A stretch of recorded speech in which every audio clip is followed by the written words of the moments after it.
Welcome back to the Charismatic Voice. Today is awesome because we're releasing not one, but two videos featuring the incredible Christina Scabbia. This first one is going to feature her in a duet with Megadeth. And then after that, we're going to do a tea time interview together. And while this is my first foray into Megadeth on this channel, it should be noted that I am rather familiar with them because Kirk plays them in the car a lot. But this duet is new to me, so let's get to it.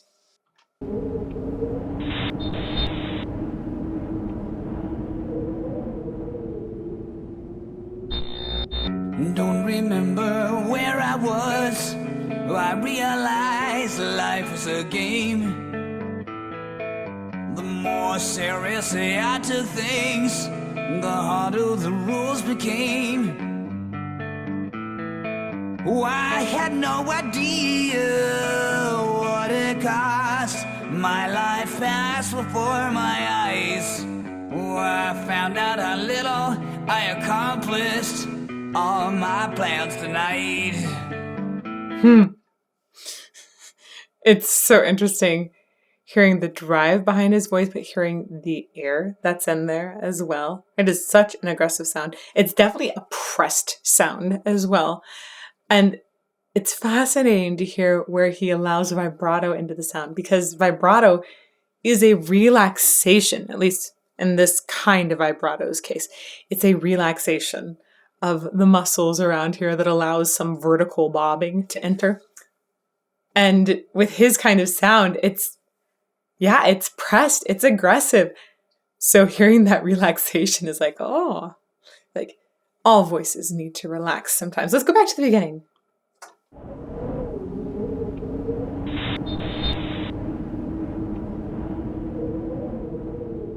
Very end of the world. Don't remember where I was. I realized life was a game. The more seriously I took things, the harder the rules became. Oh, I had no idea what it cost. My life passed before my eyes. Oh, I found out how little I accomplished. All my plans tonight. I also think he's got really clear diction, and he leans really heavily into the second vowel of the diphthong. So denied is a great example. Instead of saying denied, he sings denied. Listen to just that at the end. I fast before my eyes. Oh, I found out how little I accomplished. All my plans tonight. So as you read this note, my friends, I'd love to stay with you all. Please smile when you think of me. My body's gone, that's all.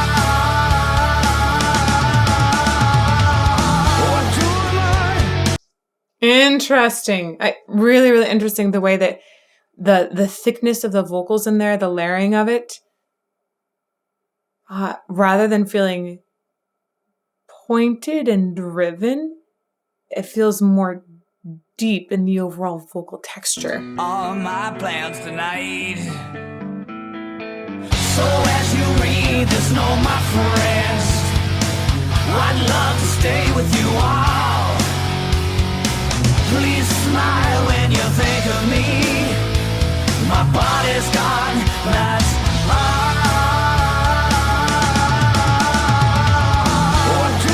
This is so fun. They're alternating between half steps there on the all and lingering there. And the phrase was, my body's gone, that's all.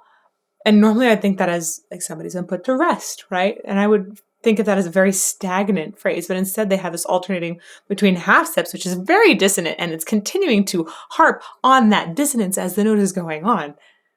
Whoa, why? That's my real question, is why was that expression decided? You think of me, my body's gone, that's all.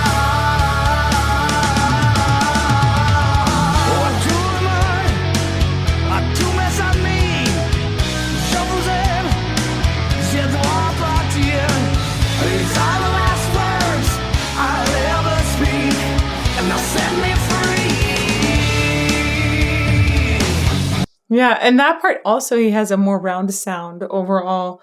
Maybe that's the singing in French. Maybe that's what does it.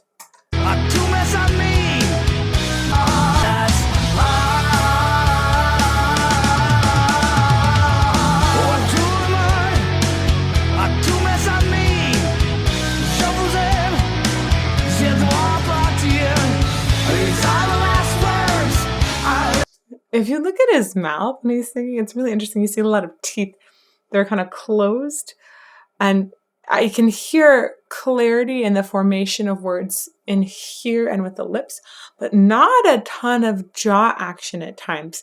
It's like he kind of will keep it closed sometimes. And that might be part of what contributes to having such an aggressive sound. Right? Always having some teeth bared.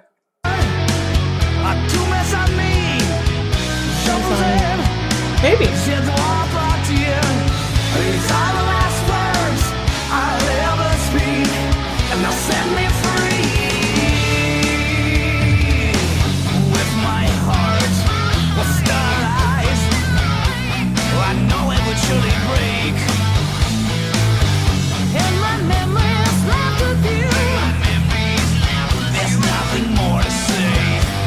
That was so cool. The back and forth.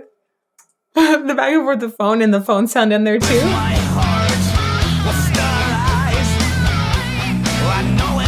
And then she takes it over.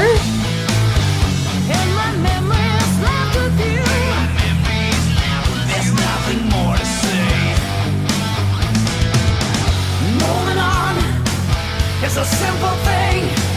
What it leaves behind is I. You know the sleep and feel no more pain.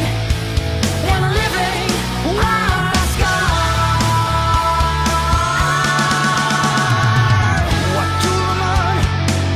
Ooh, I like. It's nice to hear Christina's vocals in the background there. It was pretty. She's just got a really pretty voice, but it's able to have both depth and power at the same time, which is super, super lovely. I want to hear more about them going together. I feel like we're going to bring her into the fold here a little bit more really soon. I'm going to go back because I think a lot of those backing vocals now, I think those are probably her. So let's go back to here. I know it would surely break. And my memories left with you. That's beautiful. There's nothing more to say. It almost sounds like they have a different version of the memories when they sing about it. My memories left with you. There's nothing more to say. Moving on, it's a simple thing. What it leaves behind is I. You know the sleep and feel no more pain. Yeah, she's back there for sure. When living on a sky. That's pretty.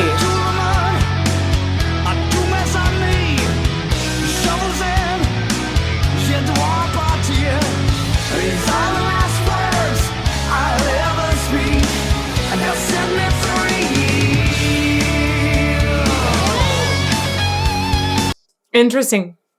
So you have these words in French, essentially, which are like a goodbye.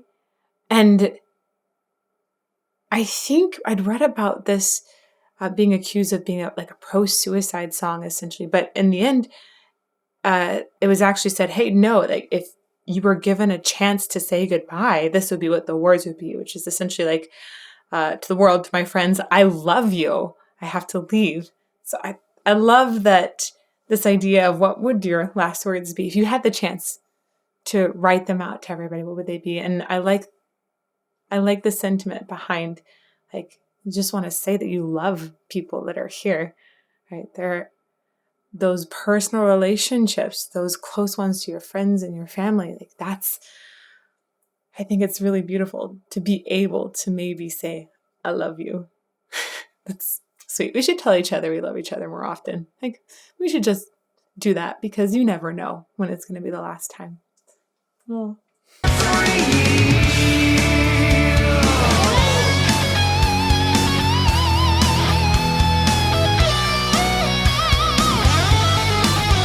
Ooh, that's a cool guitar part.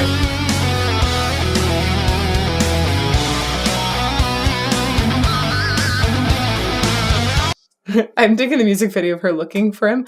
Also, this guitar part was just really cool. I liked the descent of it.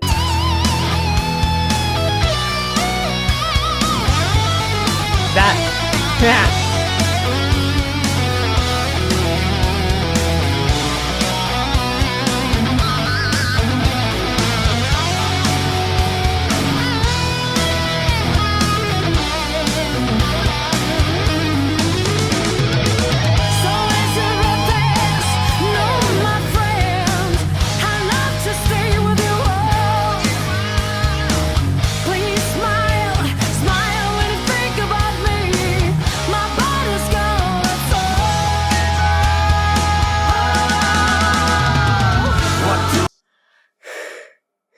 Man, she's just got a nice timbre. You know, wow. I love the way she has that. It's not just drive, but it feels like a really healthy sort of kick to her sound that makes it powerful, but then it still feels like a hug at the same time.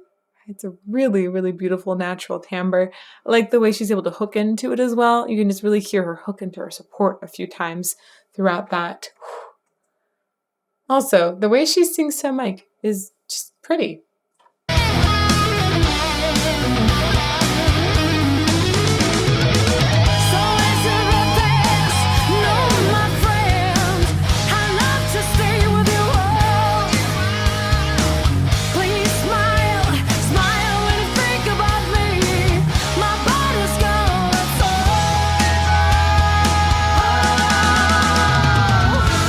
She was mostly on the same pitch through that. She would bop up to one, come back to the same pitch, bop down, come back to the same pitch. Yeah, I didn't even notice that the first time because I was thinking, wow, she's just got such a nice timbre. One more time. I like that growl she put on there too.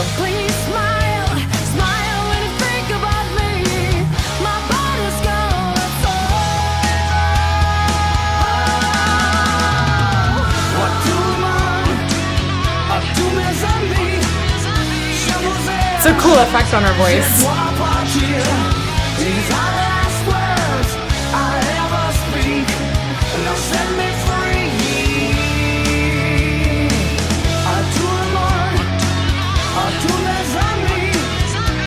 You know, there's something pretty catchy about the song as well. But overall, the way we keep having this echoing voice in the background and the filter on it, it definitely feels like there's a conversation between two people going on.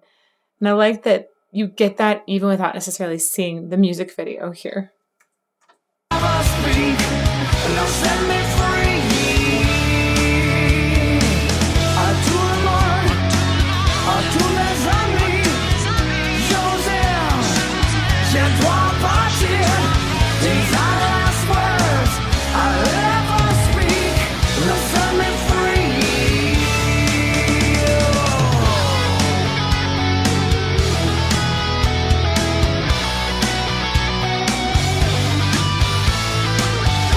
Great guitar.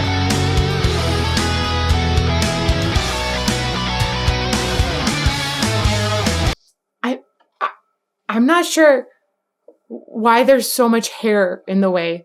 I've got a lot of hair. It gets in the way a lot, but I don't usually purposely put it in the way of things. And I feel like there's a lot of hair that's happening there. And maybe they can see their hands between it, but doesn't that, I don't play guitar or bass. So I do play piano, and when I play piano, I bring my hair up and out of the way so I can see my hands. Hopefully I don't have to actually look at my hands that much. So maybe you all in live premiere chat can enlighten me. At this point, do you just not look at your hands anymore? Like, is the hair because you want to hide how you're looking at your hands? There's definitely a lot of hair statement happening here, and I'd love to know more about it. So let's go back a little bit.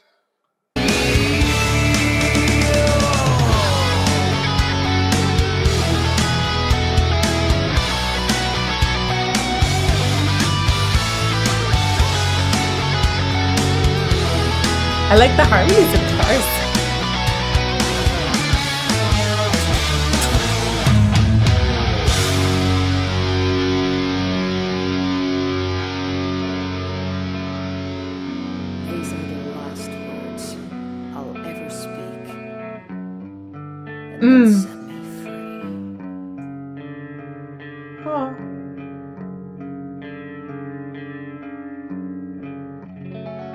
Oh, there's so much knowing in that gaze between each other. Okay, I'm going to go back one more time. Listen to the way she speaks it. She brings in like a little vocal fry into the sound.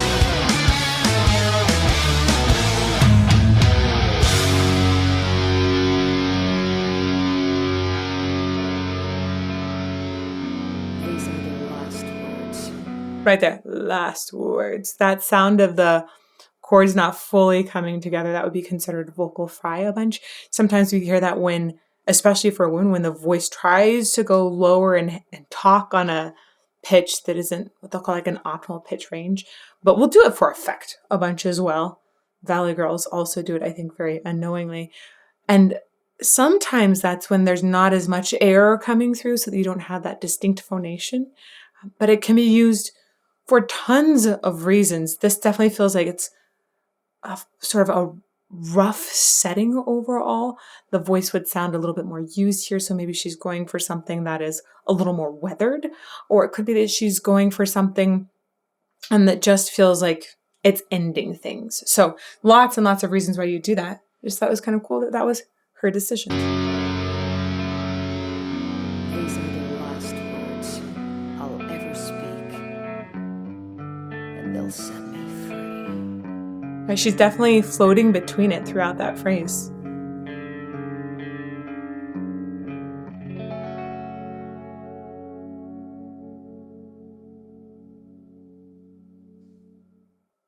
I want so many more vocal soaring lines. This was a good conversation between singers, right? We were back and forth, and it definitely had some catchiness to it. But I know these singers can wail, so I hope that you'll join me in the premiere of the interview just after this, where I ask Christina about this collaboration, maybe see if there's any future ones coming up, and we'll definitely talk about some of those soaring vocal lines and how she makes those happen. Link to it over here, and may you fall more in love with music every day.